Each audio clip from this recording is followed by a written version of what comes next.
Hello, I'm Andy and welcome to Vectra News, your fill of gaming news for the week of the 20th of September 2014.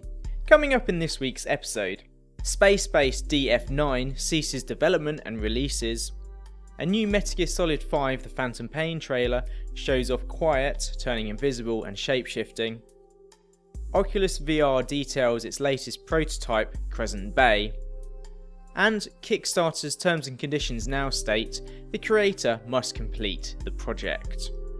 Double Fine have updated the Steam community page for Spacebase DF-9, saying the game will be released next month in October. It seems to have skipped out the whole beta phase from its development. The game, which has been likened to Dwarf Fortress in space, was originally a product of Double Fine's Amnesia Fortnight, an internal game jam from December 2012.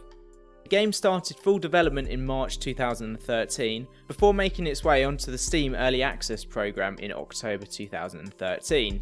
From being publicly released on the program, it's had 6 larger updates, with the latest version before its release being Alpha 6. Part of the post on the Steam page states, "We're also pleased to announce that we're releasing the Steam's full source code a short time after version 1, which will allow the community to create potentially far-ranging mods and add content, new features, and change some fundamental game behaviours. We'll of course be sticking around a bit for bug fixing and support, but any new content for the game will now be in your hands. We're eager to see what people do with the game." When you compare the features that made it onto the final version of the game compared to the old future development plans page, which contained a vast list of items, it seems like Double Fine have just lost interest in developing the game. Although I do have to point out that there was a disclaimer on this page stating that the items might possibly make it into the game, and there was nothing confirmed on the list. Only last month, JP Lebrenton, a designer at Double Fine, stated that they were not going to silently pull the plug on Spacebase.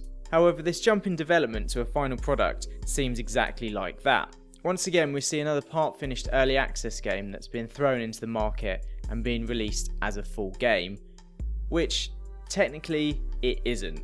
This is just another red flag that should be there to warn people that early access games can just be there to abuse people.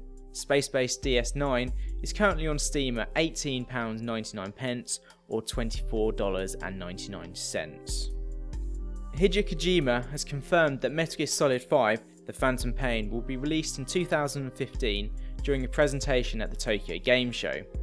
Along with this, 20 minutes of new gameplay has been showcased, in which one of the AI characters, Quiet, was shown off a bit more. It seems that she'll be able to aid Big Boss, providing covering fire, and the video shows her turning invisible. Although her choice of clothing is still yet to be really fully explained. Along with this, a further trailer for the game has also been released, again showing off Quiet and her invisibility. It shows her jumping off onto something that looks pretty much like Big Shell from Metal Gear Solid 2, although this could possibly be Mother Base, which has been talked about. Along with Quiet, Kojima has also revealed Double D, a wolf that players can find in the game and become Snake's sidekick. The latest prototype of the Rift, which is being called Crescent Bay, was shown off at Oculus Connect, Oculus VR's first developer conference. Crescent Bay features a new design technology, 360-degree head tracking, expanded positional tracking volume, improved weight and ergonomics, and a high-quality integrated audio. With this latest prototype, it seems that you'll no longer need to use your own headphones, as there are 2 integrated now into the Rift, as well as seemingly having an improved headband, which also integrates some of the technology from Crystal Cove prototype with the positional tracking squares. The estimated cost of the consumer Rift was announced at the start of September to be in the area of $200 to $400, however a release date is still yet to be confirmed.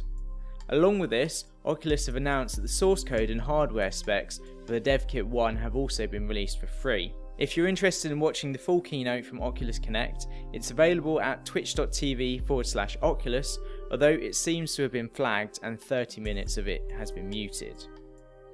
Kickstarter has updated its terms and conditions, saying that when a project is successfully funded, the creator must complete the project and fulfill each reward. Once the creator has done so, they've satisfied their obligation to the backers. Presumably, Kickstarter has done this to either help stop projects being funded and never emerging, or to protect their own backs. Earlier in the year, the Washington State Office Attorney General sued Altium Management after they failed to make good on their campaign for Asylum playing cards, which was funded in October 2012 for just over $25,000, $10,000 more than they asked for originally. This was also the first case of a Kickstarter company being sued for not producing the goods, and possibly won't be the last.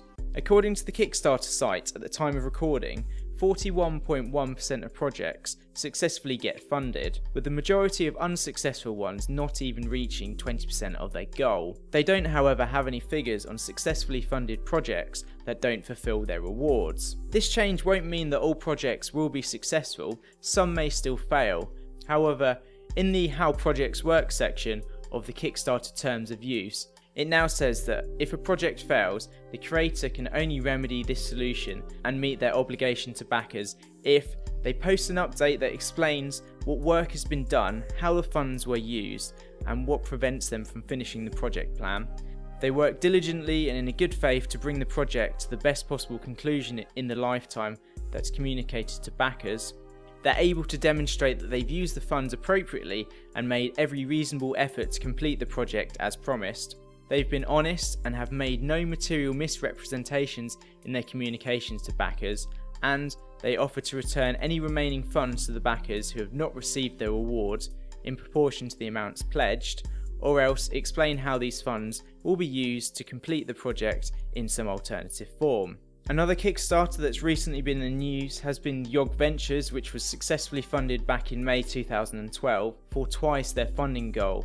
However, the Yogscast decided to pull development from Whimsical and offered a game as an alternative. Hopefully these changes will put more responsibility on the project creators and will mean more transparency to those funding Kickstarters. Although part of the process is on the backers not funding stupid projects. One notable successfully funded Kickstarter project had a goal of $10 to make a potato salad. It ended up with nearly $55,500 worth of funding. However, instead of keeping this money, the creator of the project has seemingly donated a rather large amount to fighting homelessness in Ohio, and is also putting on a festival called Potato Stock in Columbus, Ohio. Just a reminder for everyone that's deciding to use Kickstarter, just be aware that you might just be chucking your money into a black hole. But that's all from Vectra News this week. Don't forget to like, favourite, subscribe, follow us on Twitter, and check out vectranews.co.uk to keep up to date with everything in the network. Just to remind you, there won't be an episode of news for the next couple of weeks, as myself, Matt and Steve are all going to EGX London, and we should have some videos to update onto the channel. If you happen to see us there, please come and say hi if it's convenient, and as always, we'll see you next time. Goodbye.